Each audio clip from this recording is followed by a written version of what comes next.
Welcome back to my channel. So ఇవాళ నా ఛానల్లో బేబీస్కి మల్టీగ్రెయిన్ ఉగ్గు ఎలా చేసుకోవాలో చూపిస్తాను, వచ్చేయండి. ముందుగా అయితే ఒక బౌల్ రైస్ అయితే తీసుకున్నాను. అలాగే దానికి తగ్గట్టు ఒక టీ గ్లాస్తో పప్పులు అయితే తీసుకున్నానండి. కందిపప్పు, మినప్పప్పు, అలాగే పెసరపప్పు, పచ్చెనపప్పు, పెసలు, వేరుశనగలు తీసుకున్నాను. అలాగే డ్రై ఫ్రూట్స్ కూడా తీసుకున్నాను.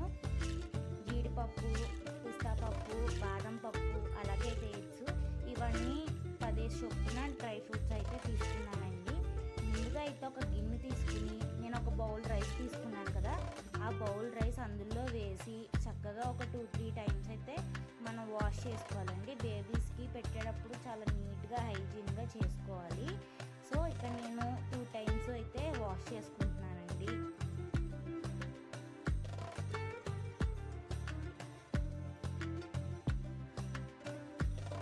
చూసారు కదా, వాష్ చేసేసాక నేను ఇక్కడ కాటన్ శారీ ఒకటి తీసుకుని పలుచగా అయితే దాని మీద రైస్ అయితే ఆరబెట్టాను. అలాగే నెక్స్ట్ కందిపప్పు కూడా తీసుకుని అలాగే 2 టైమ్స్ అనేది నేను చక్కగా అయితే కడిగేసుకుని దానికి కూడా క్లాత్ మీద ఇలాగా ఆరబెడుతున్నాను. ఎంత పలుచగా ఆరబెడితే అంత త్వరగా పప్పులు అనేవి ఎండుతాయండి. అలాగే మిగిలిన పప్పులు ఉన్నాయి కదా, ఒక్కొక్కటి చొప్పున తీసుకుని కడుక్కుని ఇలా ఆరబెట్టుకోవాలండి. మినపప్పు కూడా కడిగేసి ఇలా ఆరబెట్టాను. పెసరపప్పు కూడా చూడండి ఇలా ఆరబెట్టేస్తున్నాను. అలాగే పచ్చెనపప్పు, పెసలు అన్నీ ఇలా ఆరబెట్టేస్తున్నాను అనమాట. ఆ తర్వాత స్టవ్ వెలిగించి మూకుడు పెట్టుకుని నూనె లేకుండా మినపప్పు అయితే వేయించుకుంటున్నానండి. ఇది ఎర్రగా అయితే వేగాలన్నమాట. లో ఫ్లేమ్లో పెట్టుకుని వేయించుకోవాలండి, ఎందుకంటే హై ఫ్లేమ్లో పెడితే మాడిపోతుంది. సో లో ఫ్లేమ్లో పెట్టి చక్కగా అయితే వేయించుకోండి. సో చూసారు కదండి, ఇక్కడ చక్కగా అయితే వేగిపోయిందనమాట. నేను చూపిస్తున్నాను చూడండి. వేగిపోయిందని ఎలా తెలుస్తుందంటే పప్పు ఎర్రగా ఉంటుంది, అలాగే మనకి కమ్మటి వాసన కూడా వస్తుంది. ఎక్కువసేపు ఉంచితే కూడా మాడిపోతుంది. సో ఇప్పుడు మనం ఒక ప్లేట్లోకి ఇది తీసి పెట్టుకోవాలి.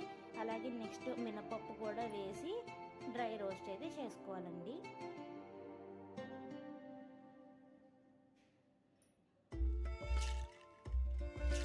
సో చూడండి, ఇక్కడ మనకి మినపప్పు కూడా వేగిపోయింది, ఎర్రగా కూడా వచ్చింది కదా. సో ఇప్పుడు ఈ టైంలో కూడా ఇది తీసి పక్కనైతే ఆ ప్లేట్లోకి అయితే తీసి పెట్టుకోవాలి. అలాగే నెక్స్ట్ నేను ఇక్కడ పచ్చెనపప్పు వేసేసాను. ఇది కూడా చక్కగా ఎర్రగా వచ్చేదాకా అయితే వేయించుకోవాలి.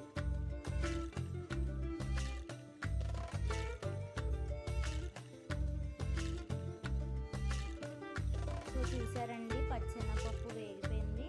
సో ఇప్పుడు ఇది కూడా వేగిపోయింది కాబట్టి మనం ఆ ప్లేట్లోకి పచ్చెనపప్పు కూడా తీసేసి పక్కన పెట్టేసుకున్నాము.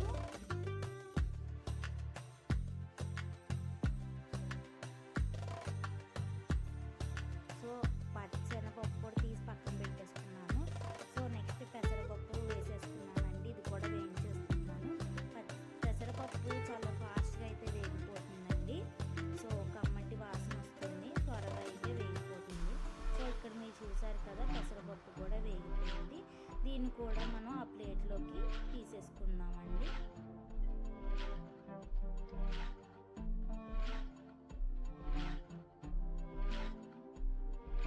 సో నెక్స్ట్ పెసలు అనేది వేసాను. ఇవి కూడా ఎర్రగా వచ్చేదాకా వేయించుకోవాలండి. కమ్మటి వాసన వస్తాయి, లో ఫ్లేమ్లోనే వేయించుకోవాలండి.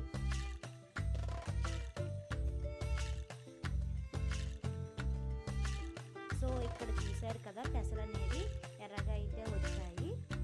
సో మనకి ఇవి రెడీ అయిపోయినట్టే. ఇవి ప్లేట్లోకి అయితే తీసి మనం పక్కన పెట్టుకోవాలండి.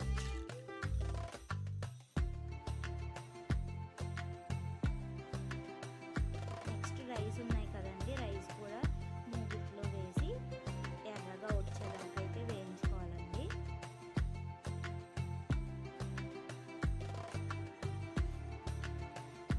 సో ఇది కూడా పక్కన పెట్టుకోవాలి వేగిపోయాక. నెక్స్ట్ వేరుశనగ గుళ్ళు వేస్తున్నానండి నేను. ఇది ఎర్రగా అయితే వచ్చేదాకా వేయించుకోవాలి. సో ఇక్కడ చూసారు కదా, మనకు పల్లీలు అనేవి వేగిపోయాయి. సో ఇవి విడిగా అయితే తీసి పక్కన పెట్టుకోవాలి. విడిగా ప్లేట్లో తీసి పక్కన పెట్టుకుంటున్నాను. మీరు కూడా అలాగే పెట్టుకోవాలండి.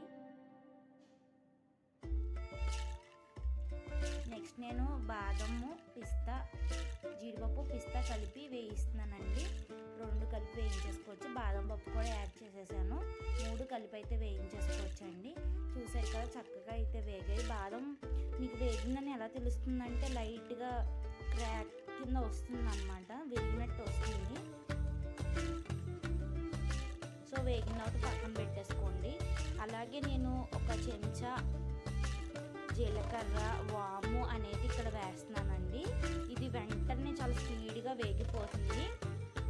టప్ టప్ సౌండ్ వస్తుంది, అలాగే చాలా కమ్మటి వాసన వస్తుంది. వెంటనే స్టవ్ ఆఫ్ చేసి పక్కన పెట్టేసుకోండి. ఇది